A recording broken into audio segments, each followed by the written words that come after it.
जय झूलेलाल दोस्तों। मस्त मस्त आखाणियुनि में मां दीपक मुल्तानी तव्हां सभिनी जो तहे दिल सां स्वागत थो कयां। अॼु जी आखाणी आहे सिख्या।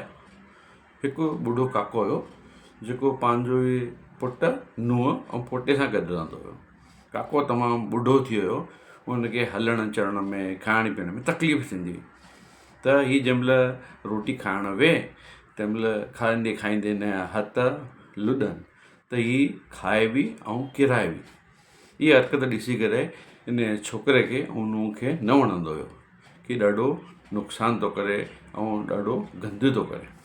त हीअ हिननि छा कयो कि काके खे हिकिड़े अलॻि रूम में रखी छॾियऊं ऐं ख़ाली हिकिड़ो कटोरो वॾो हुयो जंहिंमें हुनखे रोटी ॾींदा हुया। पर काको वीचारो पंहिंजे पुटु नुंहुं ऐं पोटे खां अलॻि थी करे ॾाढो दुखी रहंदो हुयो ऐं जीअं तीअं रोटी खाईंदो हुयो।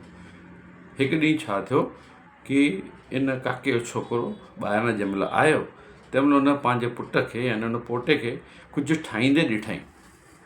हुन भाईअ पंहिंजे पुट खां पुछईं कि पुटु छा पियो ठाहीं? त नंढो जेको ॿार हुयो पोटो हुयो उन जवाबु ॾिनई, चईं पिताजी मां तव्हांजे लाइ हीउ कटोरो थो ठाहियां। जीअं तव्हां दादाजी खे कटोरो ॾिनो आहे तीअं जंहिंमहिल तव्हां वॾा थी वेंदव ॿुढा थी वेंदव त उन टाइम ते मूंखे कटोरो खपंदो तव्हांजे लाइ, त मां तव्हांजे लाइ कटोरो थो ठाहियां। जवाबु ॿुधी करे उन भाईअ खे ॾाढो बुरो लॻो ऐं पंहिंजे पिता साहिब खे पाण सां गॾु सुठी तरह रिहाई ऐं खाराई पीआराई।